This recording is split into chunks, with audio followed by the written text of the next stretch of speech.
ওয়ালাইকুম রহমতুল্লাহ। সম্মানিত সুধী, সকলকে জানাচ্ছি রমাদানের শুভেচ্ছা, রমাদান মোবারক। আজকে দ্বিতীয় রমাদান। আসলে এই রমাদানে মূলত অনলাইনে আসার খুব একটা ইচ্ছা ছিল না, কিন্তু একটা বিষয় নিয়ে কথা বলবো ভাবছিলাম, সেটা স্কিপ করতে পারলাম না। তো আসলে আমরা যে নির্বাচনে এবার অংশগ্রহণ করলাম, মূলত যারা আমাদের প্রতিনিধি নির্বাচন করলাম, যেটা 13তম জাতীয় সংসদ নির্বাচন, বাংলাদেশের বর্তমান প্রধানমন্ত্রী তারেক রহমান, তাকে শুভেচ্ছা এবং অভিনন্দন। তার বেশ কিছু কথাবার্তা এবং কাজ ভালো লেগেছে। এটা ভালো। সমালোচনার অনেক জায়গা আর আছে। তার মধ্যে অন্যতম একটা সমালোচনার জায়গা হচ্ছে তিনি তার 10 জন সমত উপদেষ্টা নিয়োগ দিয়েছেন। তার মধ্যে একজন হচ্ছে ডাক্তার জায়েদুর রহমান। আমি এই ভদ্রলোককে অনেক আগে থেকেই দেখি এবং তাকে শুনি।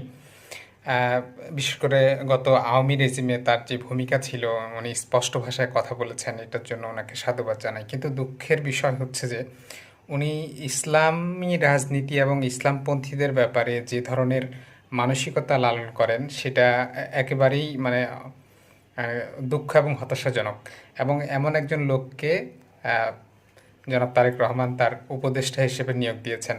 তিনি কি চান?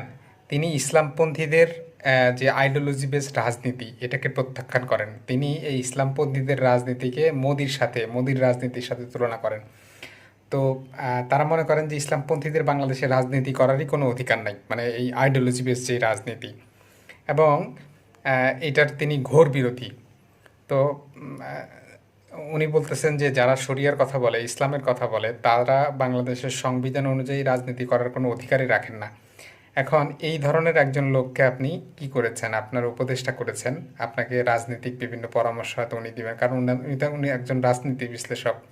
পক্ষান্তরে আপনাদের দলে কি কোনো ধর্মীয়, মানে এরকম কোনো উপদেষ্টা কি আছে আহ, যারা আপনাকে ধর্মীয় ব্যাপারে পরামর্শ দিতে পারে, বা ইসলামের সাথে সাংঘর্ষিক কোনো বিষয় হলে সেটা ধরা দিতে পারে? কারণ আপনারা একটা কমন থিম ছিল আপনাদের নির্বাচনী ইশতেহারের আগে, আপনারা বলেছিলেন নির্বাচনের আগে যে আপনারা মদিনা রাষ্ট্রের আদলে একটা দেশ গঠন করতে চান এবং সেখানে মহানবী সাল্লাল্লাহু আলাইহি সাল্লাম ইনসাফ এবং আদলের রাষ্ট্র গঠন করতে চান। তো এই আদলের রাষ্ট্র গঠন করতে হলে তো এরকম একজন উপদেষ্টা দরকার, যারা এরকম রাষ্ট্র ব্যবস্থা কিভাবে ফাংশন করবে, রসুল সাল্লাল্লাহু আলাইহি সাল্লামের সেই বিধানগুলো কিভাবে সংসদে কার্যকর করা যাবে, এবং আপনাদের যে প্রচলিত আইন কাঠামো, তা সেখানে ইসলামের সাথে সাংঘর্ষিক কোনো কিছু যাতে না আসে, সেটাকে কিভাবে রোধ করা যায়, এই বিষয়গুলোর জন্য তো একজন ইসলামী জ্ঞান সম্পন্ন একজন লোক দরকার ছিল।